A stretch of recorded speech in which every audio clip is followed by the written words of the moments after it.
এই মুহূর্তে যারা নাকি ঐক্যমত কমিশনে বসে বসে দেশের ভবিষ্যৎ নির্ধারণ করতেছে এখনো, সেই জায়গায় এতগুলো মানুষ আমরা দাঁড়াতে পারছি না যে এখন থেকে এই বিপ্লবের পর থেকে কোরআনই হবে এই দেশের চালিকা শক্তি, কোরআনই হবে আগামীর কি আমার সংবিধান, এই কথা আমি আপনি বলতে পারতেছি না, ঠিক কিনা? সংসদ তো আমার সফটওয়্যার, বিচারালয় আমার সফটওয়্যার, বাজার আমার সফটওয়্যার, অর্থ মন্ত্রণালয় আমার সফটওয়্যার। সেই জায়গাতে আমি যাইতেই পারতেছি না। শুধু তেলাওয়াতের জন্য হাজার হাজার মাদ্রাসা আলহামদুলিল্লাহ সারা পৃথিবী আছে। আমার দেশে তো 25 লক্ষের উপরে হাফেজি আছে। তেলাওয়াতের সব হচ্ছে, ফজিলত হচ্ছে, কিন্তু আসল জায়গায় তো আমি যেতেই পারতেছি না। সেই জায়গায় যদি না যাই তাহলে আমি কিসের প্রেরণা লালন করি, কি করি? এই যে শাহেখ চিল্লায় যাচ্ছে না এতগুলো বছর যাবৎ, যার জন্য সে হারুন ইজহার সাহেব বারবার কারাবরণ করছেন, শেখ জসিমউদ্দিন রহমানি ওনারা কি কারাবরণ করছেন বারবার কেন? একটা কথায় আনতে চায়, কোরআনকে আপনার জীবনে বাস্তবায়ন করতে চায়। এই জায়গাটায় আমরা আসতেছি না। তো আমাদেরকে ওই জায়গাটায় যেতে হবে, আর এই পয়েন্টে কথা বলতে হবে, ধীরে ধীরে মানুষকে অভ্যস্ত করতে হবে। লান তাসলুহা আখিরু হাযিহিল উম্মাহ ইল্লা বিমা সালুহাত আউয়ালুহা, ওই পন্থাই যেতে হবে। আর না হয় কোনো সময় আমরা কি করতে পারবো, ফজিলত অনেক নিতে পারবো, কিন্তু তার যেই ফায়দা, যেই উপকার আমার দুনিয়াতে পাওয়ার কথা ছিল সেটা আমি আর আপনি পাবো না। এজন্য আমাদেরকে আপনাদেরকে সিদ্ধান্ত নিতে হবে, শুধু খালি জি বলেই থেমে যাব নাকি আসলে কার্যকরী কোনো ভূমিকায় যাব? কোনটা করব, দ্বিতীয়টা না প্রথমটা? তাহলে এই যে শায়েখরা বারবার ঝুঁকি নিচ্ছেন আর কথা বলেই যাচ্ছেন, লিখে যাচ্ছেন, আপনি আর আমি তো এখনো কি বধিরের মতো হয়ে আছি। আর না হয় এতগুলো মানুষ আমরা এখানে, আমরা যদি এটা বিশ্বাস করি যে কোরআন হবে এই দেশের কি বিচারের আসল কিতাব, তাহলে তো আমাকে সফটওয়্যার কি সেইভাবেই ডাউনলোড করতে হবে। তাহলে না আমি কি করতে পারবো, কোরআন দ্বারা উপকৃত হতে পারবো। আল্লাহ করুক ওই দিনটা আসুক যে বিজয়ের পর একটা বিজয় ইসলামে কেন আসে। ইসলামের পূর্বাপর, আপনার বিজয়ের পূর্বাপর আপনাকে ইসলাম গুনাহমুক্ত জীবন দেখতে চায়। লিয়াগফিরা লাকাল্লাহু মা তাকাদ্দামা মিন যামবিকা ওয়া মা তাআখার। গুনাহমুক্ত জীবন আসবে কোত্থেকে? কোরআন তো আপনার জীবনে নাই, আমার জীবনে নাই।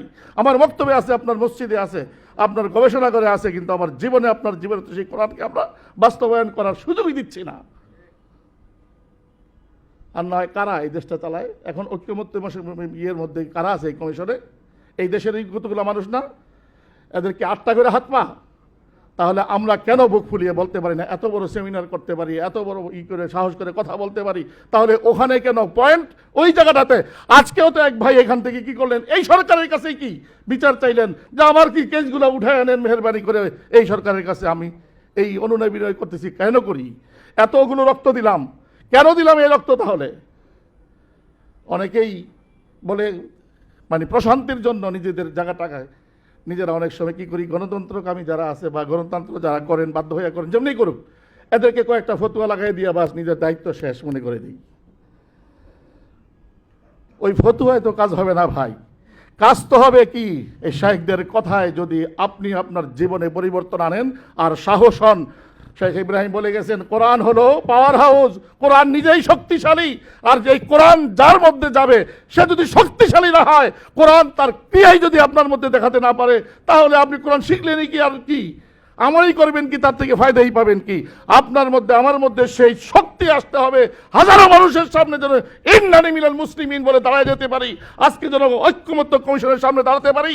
আল্লাহর উপর আস্থা বিশ্বাস কার কাছে জিজ্ঞেস করে উঠাইলা তোমরা? নাই আমাদের দেশের মধ্যে। খবর নিয়ে দেখেন, যেটা সংবিধানে ছিল স্বীকৃত সেইটাও নাই, উঠাইয়া দিল। এতগুলো মুসলমান, এতগুলো আলেম আমরা এখানে বসে আছি, এই কথাটা বলার সাহস পাই না। আল মুমিনুল কাউইয়্যু খায়রুন ওয়া আহাব্বু ইলাল্লাহি মিনাল মুমিনিদ দাঈফ।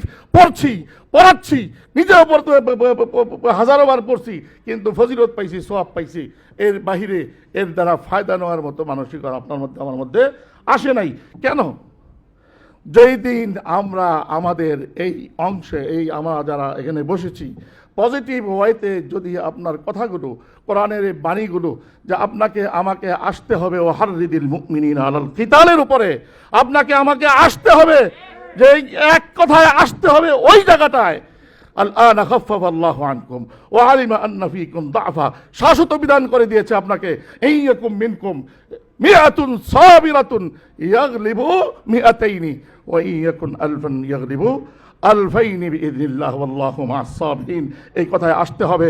1/3 মানুষকে আপনার বিশ্বাসে বিশ্বাসী বানাতে হবে, আপনার আদর্শে আদর্শী বানাতে হবে। তাদের মধ্যে 1/3 মানুষ, এই দেশের মানুষ 1/3 যদি কোরআনের শাসন চায়, 1/3 যদি এদেশে কোরআন সুন্নাহ অনুযায়ী দেশ চালাতে চায়, তাহলেই এই দেশে ইসলাম বিজয় হবে। না হয় ফতুয়া দ্বারা শুধু হবে না। আমি ফতুয়াকে কোনোভাবেই খাটো করছি না, ফতুয়া তো অবশ্যই দিবেন প্রয়োজন হলে, কিন্তু ফতুয়ার আগে আপনার আর আমার কর্ম পদ্ধতিটা আরেকটু চেঞ্জ করে আপনার আমার সাথে সংখ্যা 1/3 বাড়াতে পারি কিনা।